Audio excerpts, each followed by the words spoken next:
17ஆம் அதிகாரம். பின்பு அவர் தம்முடைய சீஷர்களை நோக்கி, இடறல்கள் வராமல் போவது கூடாத காரியம். ஆகிலும் அவைகள் எவனால் வருகிறதோ அவனுக்கு ஐயோ! அவன் இந்த சிறுவரில் ஒருவனுக்கு இடறல் உண்டாக்குகிறதை பார்க்கிலும் அவனுடைய கழுத்தில் எந்திரக்கல் கட்டப்பட்டு அவன் சமுத்திரத்தில் தள்ளுண்டு போவது அவனுக்கு நலமாயிருக்கும். உங்களை குறித்து எச்சரிக்கையாயிருங்கள். உன் சகோதரன் உனக்கு விரோதமாய் குற்றஞ்செய்தால் அவனை கடிந்து கொள். அவன் மனஸ்தாபப்பட்டால் அவனுக்கு மன்னிப்பாயாக. அவன் ஒரு நாளில் 7 தரம் உனக்கு விரோதமாய் குற்றஞ்செய்து 7 தரமும் உன்னிடத்தில் வந்து நான் மனஸ்தாபப்படுகிறேன் என்று சொன்னால் அவனுக்கு மன்னிப்பாயாக என்றார். அப்பொழுது அப்போஸ்தலர் கர்த்தரை நோக்கி, எங்கள் விசுவாசத்தை வர்த்திக்க பண்ண வேண்டும் என்றார்கள். அதற்கு கர்த்தர், கடுகு விதையளவு விசுவாசம் உங்களுக்கு உண்டாயிருந்தால் நீங்கள் இந்த காட்டத்தி மரத்தை நோக்கி, நீ வேரோடே பிடுங்குண்டு கடலிலே நடப்படுவாயாக என்று சொல்ல அது உங்களுக்கு கீழ்ப்படியும். உங்களில் ஒருவனுடைய ஊழியக்காரன் உழுது அல்லது மந்தை மேய்த்த வயலிலிருந்து வரும்போது எஜமான் அவரை நோக்கி, நீ முன்பு போய் சாப்பிட்டு வா என்று அவனுக்குச் சொல்வானோ? நீ எனக்கு சாப்பாடு ஆயத்தம் பண்ணி அறை கட்டிக்கொண்டு நான் போஜனபானம் பண்ணும் அளவும் எனக்கு ஊழியஞ்செய். அதற்கு பின் நீ புசித்து குடிக்கலாம் என்று அவனுக்கு சொல்லுவான் அல்லவா? தான் கட்டளையிட்டவைகளை அந்த வேலைக்காரன் செய்ததற்காக அவனுக்கு உபச்சாரம் செய்வானோ? அப்படி செய்ய மாட்டானே. அப்படியே நீங்களும் உங்களுக்கு கட்டளையிடப்பட்ட யாவற்றையும் செய்த பின்பு, நாங்கள் அப்பிரயோஜனமான ஊழியக்காரர் செய்ய வேண்டிய கடமையை மாத்திரம் செய்தோம் என்று சொல்லுங்கள் என்றார். பின்பு அவர் எருசலேமுக்கு பிரயாணம் பண்ணுகையில் அவர் சமாரியா கலிலேயா எனும் நாடுகளின் வழியாக நடந்து போனார். அவர் ஒரு கிராமத்தில் பிரவேசித்த போது குஷ்டரோகமுள்ள மனுஷர் 10 பேர் அவருக்கு எதிராக வந்து தூரத்திலே நின்று, இயேசு ஐயரே, எங்களுக்கு இரங்கும் என்று சத்தமிட்டார்கள். அவர்களை அவர் பார்த்து, நீங்கள் போய் ஆசாரியர்களுக்கு உங்களை காண்பியுங்கள் என்றார். அந்தப்படி அவர்கள் போகையில் சுத்தமானார்கள். அவர்களில் ஒருவன் தான் ஆரோக்கியமானதைக் கண்டு திரும்பி வந்து உரத்த சத்தத்தோடே தேவனை மகிமைப்படுத்தி அவருடைய பாதத்தருகே முகம் குப்பர விழுந்து அவருக்கு ஸ்தோத்திரம் செலுத்தினான். அவன் சமாரியனாய் இருந்தான். அப்பொழுது இயேசு, சுத்தமானவர்கள் 10 பேர் அல்லவா? மற்ற 9 பேர் எங்கே? தேவனை மகிமைப்படுத்துகிறதற்கு இந்த அந்நியனை ஒழிய மற்றொருவனும் திரும்பி வர காணோமே என்று சொல்லி அவனை நோக்கி, நீ எழுந்து போ, உன் விசுவாசம் உன்னை ரட்சித்தது என்றார்.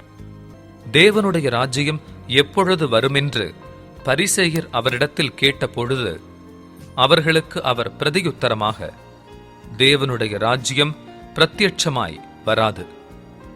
இதோ இங்கே என்றும் அதோ அங்கே என்றும் சொல்லப்படுகிறதற்கும் ஏதுவிராது. இதோ தேவனுடைய ராஜ்யம் உங்களுக்குள் இருக்கிறதே என்றார்.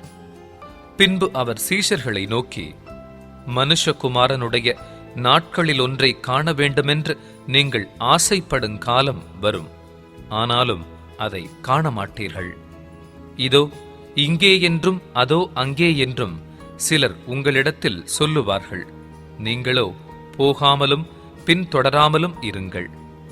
மின்னல் வானத்தின் ஒரு திசையில் தோன்றி மறு திசை வரைக்கும் பிரகாசிக்கிறது போல மனுஷகுமாரனும் தம்முடைய நாளிலே தோன்றுவார். அதற்கு முன்பு அவர் அநேகம் பாடுபட்டு இந்த சந்ததியினால் ஆகாதவனென்று தள்ளப்பட வேண்டியதாய் இருக்கிறது. நோவாவின் நாட்களில் நடந்தது போல மனுஷகுமாரனுடைய நாட்களிலும் நடக்கும். நோவா பேழைக்குள் பிரவேசித்த நாள் வரைக்கும் ஜனங்கள் புசித்து குடித்தார்கள், பெண் கொண்டு கொடுத்தார்கள். ஜலப்பிரளயம் வந்து எல்லாரையும் அழித்து போட்டது. லோத்தினுடைய நாட்களில் நடந்தது போலவும் நடக்கும். ஜனங்கள் புசித்தார்கள், குடித்தார்கள், கொண்டார்கள், விற்றார்கள், நட்டார்கள், கட்டினார்கள். லோத்து சோதோமை விட்டு புறப்பட்ட நாளிலே வானத்திலிருந்து அக்கினியும் கந்தகமும் வருஷித்து எல்லாரையும் அழித்து போட்டது. மனுஷகுமாரன் வெளிப்படும் நாளிலும் அப்படியே நடக்கும். அந்த நாளிலே வீட்டின் மேல் இருப்பவன் வீட்டிலுள்ள தன் பண்டங்களை எடுத்து கொண்டு போக இறங்காமல் இருக்க கடவன். அப்படியே வயலில் இருக்கிறவன் பின்னிட்டு திரும்பாமலும் இருக்க கடவன். லோத்தின் மனைவியை நினைத்துக் கொள்ளுங்கள். தன் ஜீவனை இரட்சிக்க வகை தேடுகிறவன் அதை இழந்து போவான். இழந்து போகிறவன் அதை உயிர்ப்பித்துக் கொள்ளுவான். அந்த ராத்திரியில் ஒரே படுக்கையில் படுத்திருக்கிற 2 பேரில் ஒருவன் ஏற்றுக்கொள்ளப்படுவான், மற்றவன் கைவிடப்படுவான். திரிகை திரிக்கிற 2 ஸ்திரீகளில் ஒருத்தி ஏற்றுக்கொள்ளப்படுவாள், மற்றவள் கைவிடப்படுவாள். வயலில் இருக்கிற 2 பேரில் ஒருவன் ஏற்றுக்கொள்ளப்படுவான், மற்றவன் கைவிடப்படுவான் என்று உங்களுக்கு சொல்லுகிறேன் என்றார். அவர்கள் அவருக்கு பிரதியுத்தரமாக, எங்கே ஆண்டவரே என்றார்கள். அதற்கு அவர், பிணம் எங்கேயோ அங்கே கழுகுகள் வந்து கூடும் என்றார். 18ஆம் அதிகாரம். சோர்ந்து போகாமல் எப்பொழுதும் ஜெபம் பண்ண வேண்டும் என்பதை குறித்து அவர்களுக்கு அவர் ஒரு உவமையைச் சொன்னார். ஒரு பட்டணத்திலே ஒரு நியாயாதிபதி இருந்தான். அவன் தேவனுக்கு பயப்படாதவனும் மனுஷரை மதியாதவனுமாயிருந்தான். அந்த பட்டணத்திலே ஒரு விதவையும் இருந்தாள். அவள் அவனிடத்தில் போய், எனக்கும் என் எதிராளிக்கும் இருக்கிற காரியத்தில் எனக்கு நியாயம் செய்ய வேண்டும் என்று விண்ணப்பம் பண்ணினாள். வெகுநாள் வரைக்கும் அவனுக்கு மனதில்லாதிருந்தது. பின்பு அவன், நான் தேவனுக்கு பயப்படாமலும் மனுஷரை மதியாமலும் இருந்தும் இந்த விதவை என்னை எப்பொழுதும் தொந்தரவு செய்கிறபடியினால் இவள் அடிக்கடி வந்து என்னை அலட்டாதபடி இவளுக்கு நியாயம் செய்ய வேண்டும் என்று தனக்குள்ளே சொல்லிக் கொண்டான் என்றார். பின்னும் கர்த்தர் அவர்களை நோக்கி, அநீதியுள்ள அந்த நியாயாதிபதி சொன்னதை சிந்தித்துப் பாருங்கள். அந்தப்படியே தேவன் தம்மை நோக்கி இரவும் பகலும் கூப்பிடுகிறவர்களாகிய தம்மால் தெரிந்து கொள்ளப்பட்டவர்களின் விஷயத்தில் நீடிய பொறுமையுள்ளவராயிருந்து அவர்களுக்கு நியாயம் செய்யாமலிருப்பாரோ? சீக்கிரத்திலே அவர்களுக்கு நியாயம் செய்வார் என்று உங்களுக்கு சொல்லுகிறேன். ஆகிலும் மனுஷகுமாரன் வரும்போது பூமியிலே விசுவாசத்தை காண்பாரோ என்றார். அன்றியும் தங்களை நீதிமான்கள் என்று நம்பி மற்றவர்களை அற்பமாய் எண்ணின சிலரை குறித்து அவர் ஒரு உவமையைச் சொன்னார். 2 மனுஷர் ஜெபம் பண்ணும்படி தேவாலயத்துக்கு போனார்கள். ஒருவன் பரிசேயன், மற்றவன் ஆயக்காரன். பரிசேயன் நின்று, தேவனே, நான் பரிகாரர், அநியாயக்காரர், விபச்சாரக்காரர் ஆகிய மற்ற மனுஷரைப் போலவும் இந்த ஆயக்காரனைப் போலவும் இராததனால் உம்மை ஸ்தோத்திரிக்கிறேன். வாரத்தில் 2 தரம் உபவாசிக்கிறேன். என் சம்பாத்தியத்திலெல்லாம் தசம பாகம் செலுத்தி வருகிறேன் என்று தனக்குள்ளே ஜெபம் பண்ணினான். ஆயக்காரன் தூரத்திலே நின்று தன் கண்களையும் வானத்துக்கு ஏறெடுக்க துணியாமல் தன் மார்பிலே அடித்துக்கொண்டு, தேவனே, பாவியாகி என்மேல் கிருபையாயிரும் என்றான். அவனல்ல, இவனே நீதிமானாக்கப்பட்டவனாய் தன் வீட்டுக்கு திரும்பி போனான் என்று உங்களுக்குச் சொல்லுகிறேன். ஏனெனில் தன்னை உயர்த்துகிறவன் எவனும் தாழ்த்தப்படுவான், தன்னை தாழ்த்துகிறவன் உயர்த்தப்படுவான் என்றார். பின்பு குழந்தைகளையும் அவர் தொடும்படிக்கு அவர்களை அவரிடத்தில் கொண்டு வந்தார்கள். சீஷர்கள் அதைக் கண்டு கொண்டு வந்தவர்களை அதட்டினார்கள். இயேசுவோ அவைகளை கொண்டு வரும்படி கட்டளையிட்டு, சிறு பிள்ளைகள் என்னிடத்தில் வருகிறதற்கு இடம் கொடுங்கள், அவைகளை தடை பண்ணாதிருங்கள், தேவனுடைய ராஜ்யம் அப்படிப்பட்டவர்களுடையது.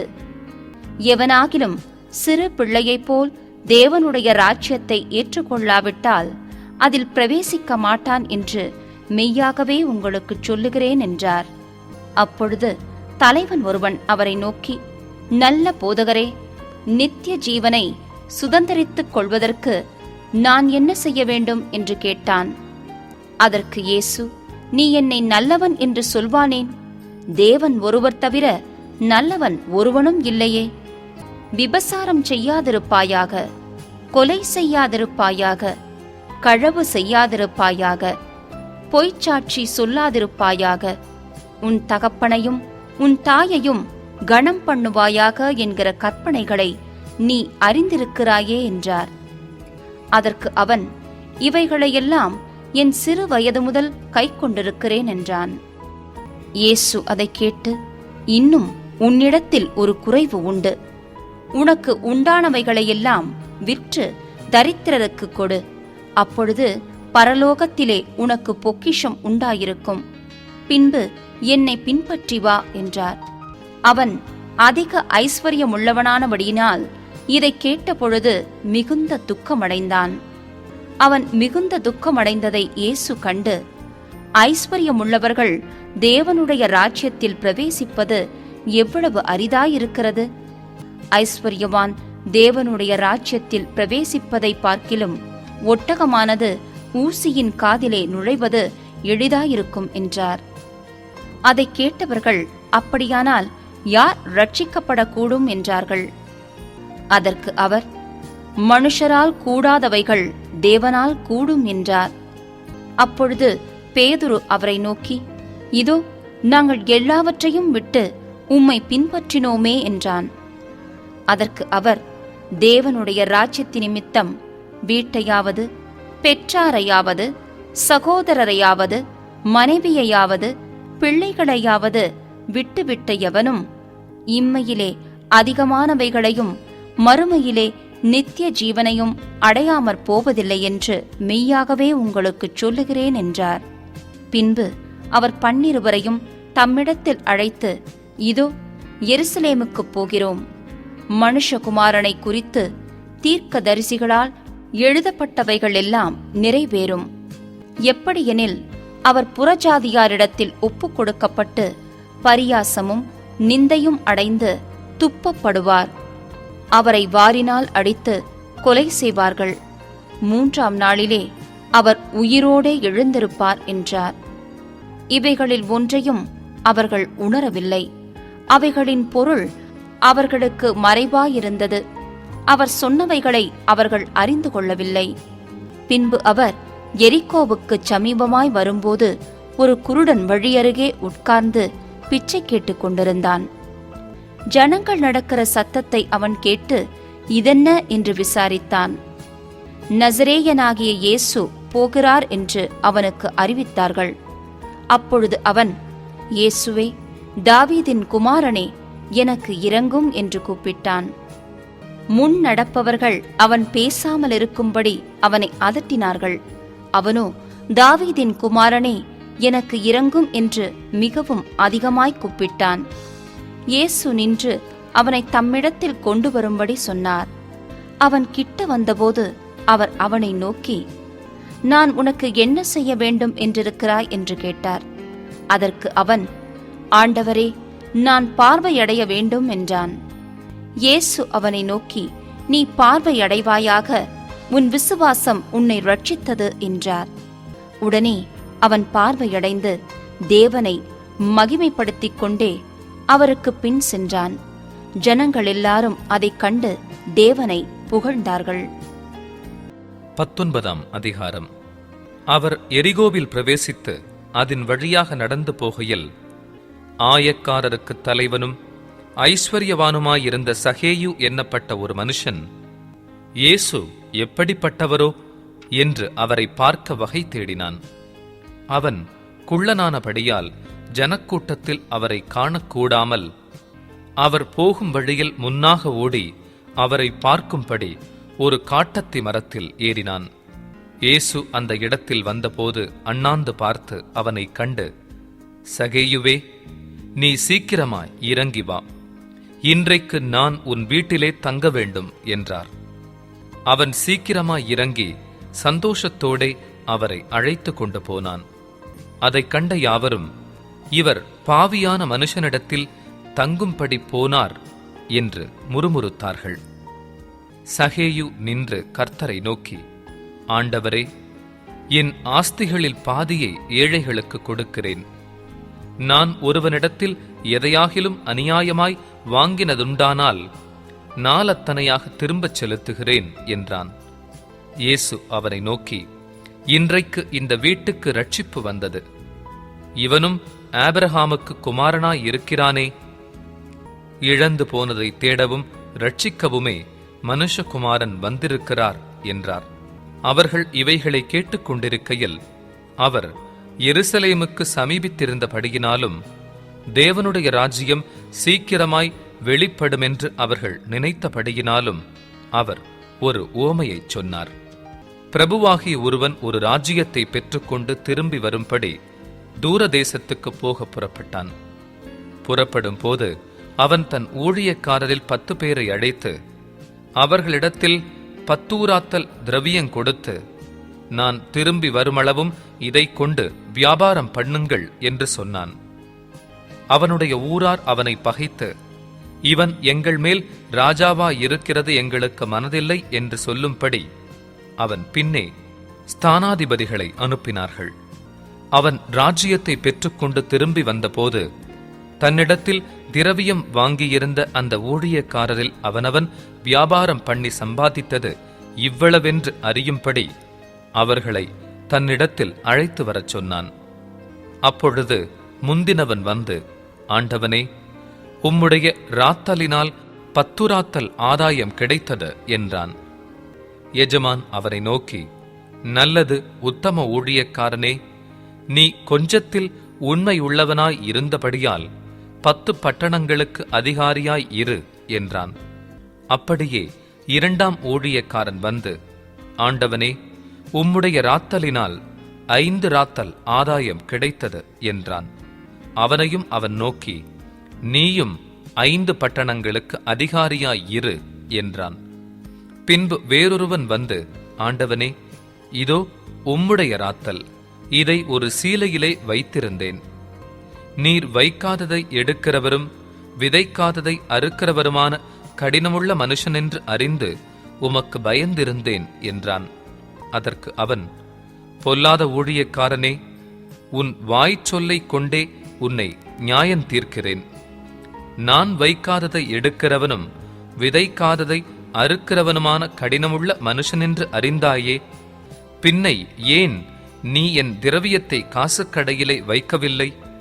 வைத்திருந்தால் நான் வரும்போது அதை வட்டியோடே வரப்பற்றிக் கொள்வேனே என்று சொல்லி சமீபமாய் நிற்கிறவர்களை நோக்கி அந்த ராத்தலை அவன் கையிலிருந்தெடுத்து 10 ராத்தல் உள்ளவனுக்கு கொடுங்கள் என்றான். அதற்கு அவர்கள், ஆண்டவனே, அவனுக்கு 10 ராத்தல் இருக்கிறதே என்றார்கள். அதற்கு அவன், உள்ளவன் எவனுக்கும் கொடுக்கப்படும், இல்லாதவனிடத்தில் உள்ளதும் எடுத்துக் கொள்ளப்படும் என்று உங்களுக்குச் சொல்லுகிறேன். அன்றியும் தங்கள் மேல் நான் ராஜாவாகிறதற்கு மனதில்லாதிருந்தவர்களாகிய என்னுடைய சத்துருக்களை இங்கே கொண்டு வந்து எனக்கு முன்பாக வெட்டி போடுங்கள் என்று சொன்னான் என்றார். இவைகளை அவர் சொன்ன பின்பு எருசலேமுக்கு புறப்பட்டு முந்தி நடந்து போனார். அவர் ஒலிவமலை எண்ணப்பட்ட மலையின் அருகான பெத்பகே பெத்தானியா எனும் ஊர்களுக்கு சமீபித்த போது தம்முடைய சீஷரில் 2 பேரை நோக்கி, உங்களுக்கு எதிரே இருக்கிற கிராமத்துக்கு போங்கள். அதிலே பிரவேசிக்கும் போது மனுஷரில் ஒருவனும் ஒரு காலும் ஏறியிராத கழுதை குட்டியை கட்டியிருக்க காண்பீர்கள். அதை அவிழ்த்து கொண்டு வாருங்கள். அதை ஏன் அவிழ்க்கிறீர்கள் என்று யாராவது உங்களிடத்தில் கேட்டால் அது ஆண்டவருக்கு வேண்டும் என்று சொல்லுங்கள் என்றார். அனுப்பப்பட்டவர்கள் போய் தங்களுக்கு அவர் சொன்னபடியே கண்டார்கள். கழுதை குட்டியை அவர்கள் அவிழ்க்கும் போது அதற்கு உடையவர்கள், குட்டியை ஏன் அவிழ்க்கிறீர்கள் என்று கேட்டார்கள். அதற்கு அவர்கள், அது ஆண்டவருக்கு வேண்டுமென்று சொல்லி அதை இயேசுவினிடத்தில் கொண்டு வந்து தங்கள் வஸ்திரங்களை அதின்மேல் போட்டு இயேசுவை அதின்மேல் ஏற்றினார்கள். அவர் போகையில் அவர்கள் தங்கள் வஸ்திரங்களை வழியிலே விரித்தார்கள். அவர் ஒலிவமலையின் அடிவாரத்துக்கு சமீபமாய் வருகையில் திரளான கூட்டமாகிய சீஷர் எல்லாரும் தாங்கள் கண்ட சகல அற்புதங்களையும் குறித்து சந்தோஷப்பட்டு, கர்த்தருடைய நாமத்தினாலே வருகிற ராஜா ஸ்தோத்தரிக்கப்பட்டவர், பரலோகத்திலே சமாதானமும் உன்னதத்திலே மகிமையும் உண்டாவதாக என்று மிகுந்த சத்தத்தோடே தேவனை புகழ்ந்தார்கள். அப்பொழுது கூட்டத்திலிருந்த பரிசேயரில் சிலர் அவரை நோக்கி, போதகரே, உம்முடைய சீஷரை அதட்டும் என்றார்கள். அவர்களுக்கு அவர் பிரதியுத்தரமாக, இவர்கள் பேசாமலிருந்தால் கல்லுகளே கூப்பிடும் என்று உங்களுக்கு சொல்லுகிறேன் என்றார். அவர் சமீபமாய் வந்தபோது நகரத்தை பார்த்து அதற்காக கண்ணீர் விட்டழுது, உனக்கு கிடைத்த இந்த நாளிலாகிலும் உன் சமாதானத்துக்கு ஏற்றவைகளை நீ அறிந்திருந்தாயானால் நலமாயிருக்கும். இப்பொழுதோ அவைகள் உன் கண்களுக்கு மறைவாய் இருக்கிறது. உன்னை சந்திக்கும் காலத்தை நீ அறியாமற் போனபடியால் உன் சத்துருக்கள் உன்னைச் சூழ மதில் போட்டு உன்னை வளைந்து கொண்டு எப்பக்கத்திலும் உன்னை நெருக்கி உன்னையும் உன்னிலுள்ள உன் பிள்ளைகளையும் தரையாக்கிப் போட்டு உன்னிடத்தில் ஒரு கல்லின் மேல் ஒரு கல்லிராதபடி செய்யும் நாட்கள் உனக்கு வரும் என்றார். பின்பு அவர் தேவாலயத்தில் பிரவேசித்து அதிலே விற்கிறவர்களையும் கொள்ளுகிறவர்களையும் புறம்பே துரத்தத் தொடங்கி, என்னுடைய வீடு ஜெப வீடாயிருக்கிறதென்று எழுதியிருக்கிறது, நீங்களோ அதை கள்ளர் குகையாக்கினீர்கள் என்றார். அவர் நாடோறும் தேவாலயத்தில் உபதேசம் பண்ணிக் கொண்டிருந்தார். பிரதான ஆசாரியரும் வேதபாரகரும் ஜனத்தின் மூப்பரும் அவரை கொலை செய்ய வகை தேடியும் ஜனங்கள் எல்லாரும் அவருக்கு செவி கொடுத்து அவரை அண்டிக் கொண்டிருந்தபடியால் அதை இன்னபடி செய்யலாமென்று வகை காணாதிருந்தார்கள். 20ஆம் அதிகாரம். அந்நாட்களில் ஒன்றில் அவர் தேவாலயத்திலே ஜனங்களுக்கு உபதேசித்து சுவிசேஷத்தை பிரசங்கித்தபோது பிரதான ஆசாரியரும் வேதபாரகரும் மூப்பரும் அவரிடத்தில் கூடி வந்து, நீர் எந்த அதிகாரத்தினால் இவைகளைச் செய்கிறீர்? இந்த அதிகாரத்தை உமக்கு கொடுத்தவர் யார்? அதை எங்களுக்குச் சொல்லும் என்றார்கள். அவர்களுக்கு அவர் பிரதியுத்தரமாக, நானும் உங்களிடத்தில் ஒரு காரியத்தை கேட்கிறேன், அதை எனக்குச் சொல்லுங்கள். யோவான் கொடுத்த ஸ்நானம் தேவனால் உண்டாயிற்றோ மனுஷரால் உண்டாயிற்றோ என்று கேட்டார். அவர்கள் தங்களுக்குள்ளே யோசனை பண்ணி, தேவனால் உண்டாயிற்று என்று சொல்வோமானால் பின்ன ஏன் அவனை விசுவாசிக்கவில்லை என்று கேட்பார். மனுஷரால் உண்டாயிற்று என்று சொல்வோமானால் ஜனங்கள் எல்லாரும் யோவானை தீர்க்கதரிசி என்று எண்ணுகிறபடியினால் நம்மேல் கல்லெறிவார்கள் என்று சொல்லி, அது யாரால் உண்டாயிற்றோ எங்களுக்கு தெரியாது என்று பிரதியுத்தரம் சொன்னார்கள். அப்பொழுது இயேசு, நானும் இன்ன அதிகாரத்தினால் இவைகளை செய்கிறேன் என்று உங்களுக்கு சொல்லேன் என்றார். பின்பு அவர் ஜனங்களுக்குச் சொல்லத் தொடங்கின உவமையாவது, ஒரு மனுஷன் ஒரு திராட்சத் தோட்டத்தை உண்டாக்கி அதை தோட்டக்காரருக்கு குத்தகையாக விட்டு நெடுநாளாக புறதேசத்துக்கு போயிருந்தான். அந்த தோட்டக்காரர் திராட்சத் தோட்டத்தின் கனிகளில் தன் பாகத்தை கொடுத்தனுப்பும்படி பருவகாலத்திலே அவர்களிடத்தில் ஒரு ஊழியக்காரனை அனுப்பினான். அந்த தோட்டக்காரர் அவனை அடித்து வெறுமையாக அனுப்பிவிட்டார்கள். பின்பு அவன் வேறொரு ஊழியக்காரனை அனுப்பினான். அவனையும் அவர்கள் அடித்து அவமானப்படுத்தி வெறுமையாக அனுப்பிவிட்டார்கள். அவன் மூன்றாந்தரமும் ஒரு ஊழியக்காரனை அனுப்பினான். அவனையும் அவர்கள் காயப்படுத்தி துரத்திவிட்டார்கள். அப்பொழுது திராட்சத் தோட்டத்தின் எஜமான், நான் என்ன செய்யலாம்? எனக்கு பிரியமான குமாரனை அனுப்பினால் அவனையாகிலும் கண்டு அஞ்சுவார்கள் என்று எண்ணி அவனை அனுப்பினான். தோட்டக்காரர் அவனை கண்டபோது, இவன் சுதந்திரவாளி, சுதந்திரம் நம்முடையதாகும்படிக்கு இவனை கொல்லுவோம் வாருங்கள் என்று ஒருவரோடொருவர் சொல்லிக்கொண்டு அவனை திராட்சத் தோட்டத்திற்கு புறம்பே தள்ளி கொன்று போட்டார்கள். இப்படி இருக்க திராட்சத் தோட்டத்தின் எஜமான் அவர்களை என்ன செய்வான்? அவன் வந்து அந்த தோட்டக்காரரை சங்கரித்து திராட்சத் தோட்டத்தை வேறு தோட்டக்காரரிடத்தில் கொடுப்பான் அல்லவா என்றார். அவர்கள் அதை கேட்டு, அப்படியாகாதிருப்பதாக என்றார்கள். அப்பொழுது அவர் அவர்களை பார்த்து, வீடு கட்டுகிறவர்கள் ஆகாதென்று தள்ளின கல்லே மூலைக்கு தலைக்கல்லாயிற்று என்று எழுதியிருக்கிற வேத வாக்கியத்தின் கருத்தென்ன? அந்த கல்லின் மேல் விழுகிறவன் எவனோ அவன் நொறுங்கிப் போவான், அது எவன் மேல் விழுமோ அவனை நசுக்கிப் போடும் என்றார். பிரதான ஆசாரியரும் வேத பாரகரும் தங்களை குறித்து இந்த உவமையை சொன்னார் என்று அறிந்து அந்நேரத்திலே அவரை பிடிக்க வகை தேடியும் ஜனங்களுக்கு பயந்திருந்தார்கள். அவர்கள் சமயம் பார்த்து தேசாதிபதியின் ஆளுகைக்கும் அதிகாரத்துக்கும் அவரை ஒப்புக் கொடுக்கும்படி அவருடைய பேச்சிலே குற்றம் கண்டு பிடிக்கலாம் என்று தங்களை உண்மையுள்ளவர்களாய் காண்பிக்கிற வேவுகாரரை அவரிடத்தில் அனுப்பினார்கள். அவர்கள் வந்து, போதகரே, நீர் நிதானமாய் பேசி உபதேசிக்கிறீரென்றும் முகதாட்சண்யம் இல்லாமல் தேவனுடைய மார்க்கத்தை சத்தியமாய் போதிக்கிறீர் என்றும் அறிந்திருக்கிறோம். ராயனுக்கு வரி கொடுக்கிறது நியாயமோ அல்லவோ?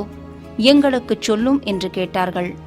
அவர்களுடைய தந்திரத்தை அவர் அறிந்து, நீங்கள் என்னை ஏன் சோதிக்கிறீர்கள்? ஒரு பணத்தை எனக்கு காண்பியுங்கள், இதில் இருக்கிற சொரூபமும் மேலெழுத்தும் யாருடையது என்று கேட்டார். அதற்கு அவர்கள், ராயனுடையது என்றார்கள். அதற்கு அவர், அப்படியானால் ராயனுடையதை ராயனுக்கும் தேவனுடையதை தேவனுக்கும் செலுத்துங்கள் என்றார். அவர்கள் அவரை ஜனங்களுக்கு முன்பாக பேச்சிலே குற்றம் பிடிக்க கூடாமல் அவர் சொன்ன உத்தரவை குறித்து ஆச்சரியப்பட்டு மௌனமாயிருந்தார்கள். உயிர்த்தெழுதல் இல்லை என்று சாதிக்கிற சதுசேயரில் சிலர் அவரிடத்தில் வந்து, போதகரே, ஒருவன் மனைவியை உடையவனாயிருந்து பிள்ளை இல்லாமல் இறந்து போனால் அவனுடைய சகோதரன் அவன் மனைவியை விவாகம் பண்ணி தன் சகோதரனுக்கு சந்தானம் உண்டாக்க வேண்டும் என்று மோசே எங்களுக்கு எழுதி வைத்திருக்கிறாரே. சகோதரர் 7 பேர் இருந்தார்கள். அவர்களில் மூத்தவன் ஒரு பெண்ணை விவாகம் பண்ணி பிள்ளை இல்லாமல் இறந்து போனான். பின்பு 2ஆம் சகோதரன் அவளை விவாகம் பண்ணி அவனும் பிள்ளை இல்லாமல் இறந்து போனான். 3ஆம் சகோதரனும் அவளை விவாகம் பண்ணினான். அப்படியே 7 பேரும் அவளை விவாகம் பண்ணி பிள்ளை இல்லாமல் இறந்து போனார்கள். எல்லாருக்கும் பின்பு அந்த ஸ்திரீயும் இறந்து போனாள். இவ்விதமாய் 7 பேரும் அவளை விவாகம் பண்ணியிருக்க, உயிர்த்தெழுதலில் அவர்களில் எவனுக்கு அவள் மனைவியாயிருப்பாள் என்று கேட்டார்கள். இயேசு அவர்களுக்கு பிரதியுத்தரமாக, இந்த பிரபஞ்சத்தின் பிள்ளைகள் பெண் கொண்டும் பெண் கொடுத்தும் வருகிறார்கள். மறுமையையும் மரித்தோரிலிருந்து எழுந்திருக்குதலையும் அடைய பாத்திரராக எண்ணப்படுகிறவர்களோ பெண் கொள்ளுவதும் இல்லை, பெண் கொடுப்பதும் இல்லை. அவர்கள் இனி மரிக்கவும் மாட்டார்கள். அவர்கள் உயிர்த்தெழுதலின் பிள்ளைகளானபடியால் தேவதூதருக்கு ஒப்பானவர்களுமாய் தேவனுக்கு பிள்ளைகளுமாயிருப்பார்கள். அன்றியும் மரித்தோர் எழுந்திருப்பார்கள் என்பதை மோசேயும் முட்செடியை பற்றிய வாசகத்தில் காண்பித்திருக்கிறார். எப்படியெனில், கர்த்தரை ஆபிரகாமின் தேவனென்றும் ஈசாக்கின் தேவனென்றும் யாக்கோபின் தேவனென்றும் சொல்லியிருக்கிறார். அவர் மரித்தோரின் தேவனாயிராமல் ஜீவனுள்ளோரின் தேவனாயிருக்கிறார். எல்லாரும் அவருக்கு பிழைத்திருக்கிறார்களே என்றார். அப்பொழுது வேத பாரகரில் சிலர் அதை கேட்டு, போதகரே, நன்றாய்ச் சொன்னீர் என்றார்கள். அதன் பின்பு அவர்கள் அவரிடத்தில் வேறொன்றும் கேட்க துணியவில்லை. அவர் அவர்களை நோக்கி, கிறிஸ்து தாவீதின் குமாரன் என்று எப்படி சொல்லுகிறார்கள்? நான் உம்முடைய சத்துருக்களை உமக்கு பாதபடியாக்கி போடும் வரைக்கும் நீர் என்னுடைய வலது பாரிசத்தில் உட்காரும் என்று கர்த்தர் என் ஆண்டவருடனே சொன்னார் என்று தாவீது தானே சங்கீத புஸ்தகத்தில் சொல்லுகிறானே. தாவீது அவரை ஆண்டவர் என்று சொல்லியிருக்க அவனுக்கு அவர் குமாரனாயிருப்பது எப்படி என்றார். 45. பின்பு ஜனங்கள் எல்லாரும் கேட்கையில் அவர் தம்முடைய சீஷரை நோக்கி, நீண்ட அங்கிகளை தரித்துக் கொண்டு திரியவும், சந்தை வெளிகளில் பந்தனங்களை அடையவும், ஜெப ஆலயங்களில் முதன்மையான ஆசனங்களில் உட்காரவும், விருந்துகளில் முதன்மையான இடங்களில் இருக்கவும் விரும்பி. 47. விதவைகளின் வீடுகளை பட்சித்து பார்வைக்கு நீண்ட ஜெபம் பண்ணுகிற வேத பாரகரை குறித்து எச்சரிக்கையாயிருங்கள், அவர்கள் அதிக ஆக்கினையை அடைவார்கள் என்றார்.